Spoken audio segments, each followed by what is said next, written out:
introdução dos amados irmãos e os que estão a nos escutar na internet com a paz do Senhor. Louvamos a Deus por essa oportunidade.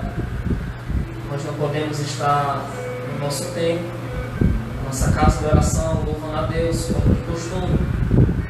Mas aqui nessa noite reunidos estamos no nome de Jesus, para proclamar mais uma vez as maravilhas do Evangelho, a mensagem daquele que nos salvou e nos resgatou da cruz do Calvário.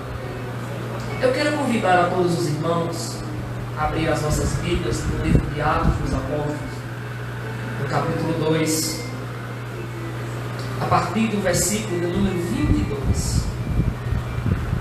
Você que está nos acompanhando, puder fazer conosco esta leitura da Palavra de Deus. Atos dos Apóstolos, no capítulo 2, a partir do versículo número 22. Louvado seja o nome de Jesus. Assim diz a palavra do Senhor: varões israelitas, escutai estas palavras. A Jesus Nazareno, varão aprovado por Deus, entre vós com maravilhas, prodígios e sinais, que Deus por ele fez no meio de vós, como vós mesmos bem sabeis.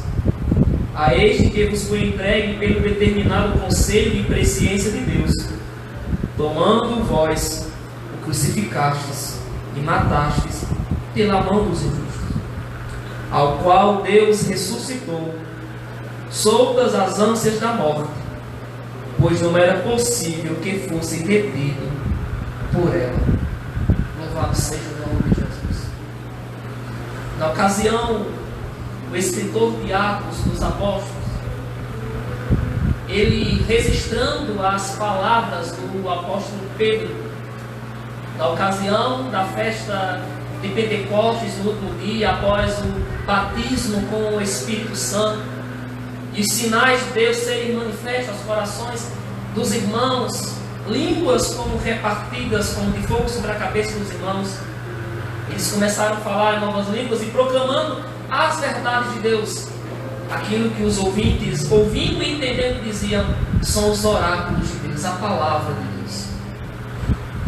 Pedro, ele fala a todos aqueles que estavam ali escutando, pois uma coisa era notória naquele meio: o fato mais importante de toda a história, que após a morte de Cristo naquela cruz, aonde todos que estavam ali reunidos sabiam desse episódio, Pedro faz questão de dizer: Jesus Cristo ressuscitou. Soltas as ânsias da morte, Deus devolveu a Cristo a vida. A morte não conseguiu detê-lo, segurá-lo naquele sepulcro. Mas o que é que isso quer dizer e o que isso representa para nós? Sabemos todos que nascemos com a natureza herdada de Adão, a natureza do pecado. Por natureza, o homem passa a nascer distanciado de Deus, inimigo de Deus, sem nenhuma comunhão, aliança com Deus o Pai. O homem nasce pecador. E o pecado, ele é uma quebra de aliança, que o único meio que essa aliança poderia ser restaurada era com o sangue puro. Um cordeiro pascual deveria morrer. E não era um cordeiro comum, como as pessoas costumavam fazer na Páscoa dos hebreus, imolando o cordeiro, comendo a sua carne, ou levando ao templo para os dias de sacrifício e ofertando em holocausto a Deus. Teria que ser um sangue muito superior a todas essas coisas. Um sangue que iria remir os homens pecadores. Um sangue que iria os libertar de todo o pecado. E Deus, ele demonstra o seu amor para com a humanidade.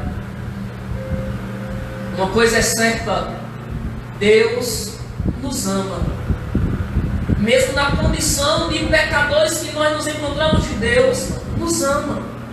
Nos ama de tal maneira que Ele voluntariamente oferta a Jesus, o seu Filho, o nosso Cordeiro Pascual, aquele homem a qual João Batista diz: eis aí o Cordeiro de Deus que tira o pecado do mundo. Amando Deus a nós de tal maneira, Ele entrega o seu Filho Jesus. Ele oferta o seu Filho e Ele vem a esta terra, Ele cresce, Ele começa a pregar o seu Evangelho. Ele começa a pregar o arrependimento de pecados. Ele começa a pregar as boas novas do reino de Deus, daquele Senhor que tem por nós amor e nos faculta, nos concede a oportunidade de perdão. E pregando o seu Evangelho, anunciando as maravilhas de Deus, os judeus o reprovaram. Os judeus não o aceitavam. Os judeus não o entendiam, porque eles tinham uma esperança de um Messias que viria como um rei, como um político, como um homem que iria comandar soldados, iria à frente de uma guerra e nos livrar das mãos dos romanos. Jesus veio completamente diferente. Ele veio como homem simples, entrou em Jerusalém montados com um jumentinho. As multidões que clamaram por ele: Hosana, Hosana nas alturas, bendito é o que vem em nome do Senhor. Na ocasião da Páscoa, agora eles começaram a gritar: crucifica este homem, crucifica este homem. Então levaram a cruz. Mas antes que ele fosse à cruz, ele passou por alguns processos. Ele apanhou em nosso lugar. Rasgaram a sua carne com as chicotadas a qual ele levou. Cuspiram na sua face. Rasgaram as suas vestes. Colocaram na sua cabeça uma coroa de espinho. Blasfemavam de Jesus. Escarneciam da pessoa de Jesus. Mas ele, todavia, como um cordeiro mudo diante dos seus tosqueadores, ele permanecia calado, suportando a afronta da condenação que era nossa, fazendo-se ele propiciação pelo nosso pecado, substituto do nosso cordeiro vicário. Lá estava ele em silêncio naquela cruz, levando sobre os seus ombros o nosso pecado, para que todo aquele que nele viesse crer não venha a perecer, mas tenha a vida eterna, a salvação, o perdão dos pecados. Colocaram Jesus naquela cruz. Ele dá o seu último brado dizendo: está consumado. A dívida foi paga. Mas muitos hoje eles não conseguem compreender estas coisas. Como isso pode acontecer? Então Pedro ele diz no versículo 22, lá que eu fiz a leitura: varões israelitas, escutai estas palavras. A Jesus Nazareno, varão aprovado por Deus entre vós, com maravilhas, prodígios e sinais, que Deus por ele fez no meio de vós, como vós bem sabeis. Jesus ele era um homem público, ele estava no meio da multidão. Ele era um homem acessível, um homem que por onde passava ele fazia milagres. Milagre era uma coisa comum para Jesus.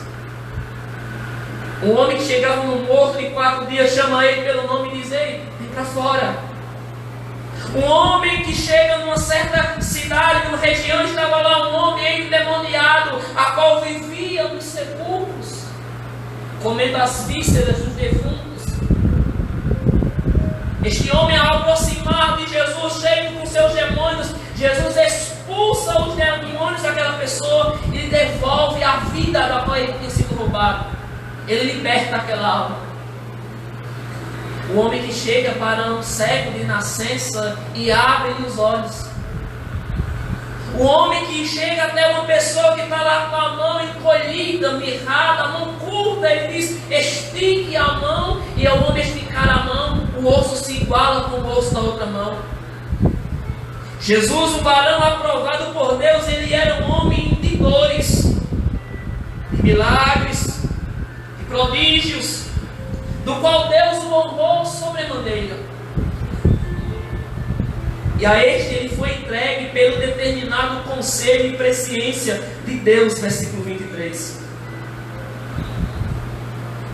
Os fariseus pensavam que eu estou acabando com Cristo.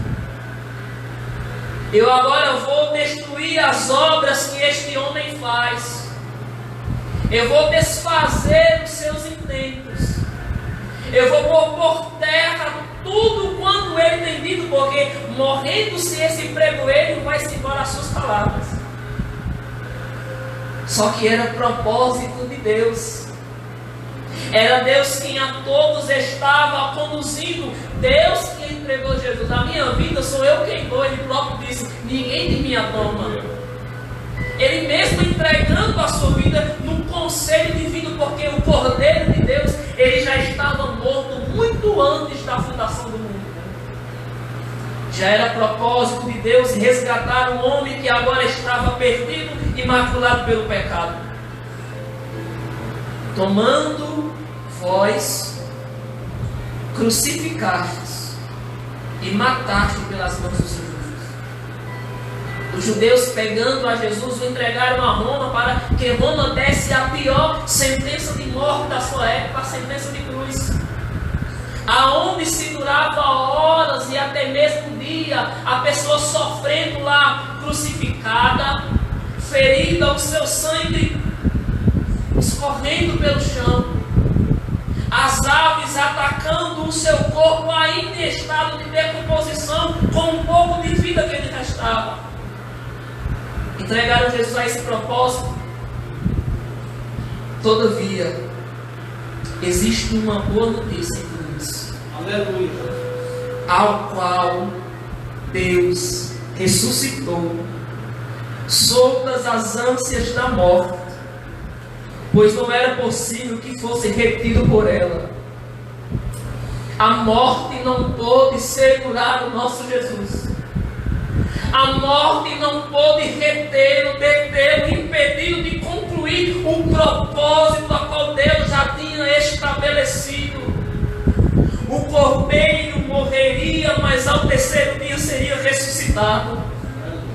Ele subiria aos céus, iria nos preparar lugar, e voltando nos levaria para nos apresentar a Deus. Aleluia, para nos arrebatar dessa terra e estar juntamente com Ele nos céus.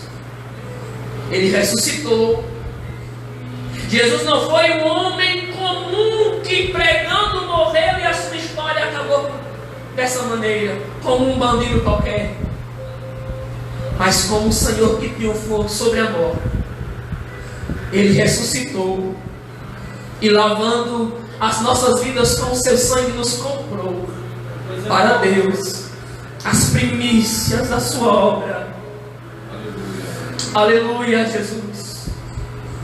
Comprando-nos com o seu sangue, Ele nos retira da vida, da prática do pecado, da escravidão, das obras a qual nós praticávamos, e nos apresenta a Deus como uma noiva santa, sem mácula, sem ruga, e lavados com o sangue de Cristo, nós podemos ter a certeza de vida eterna.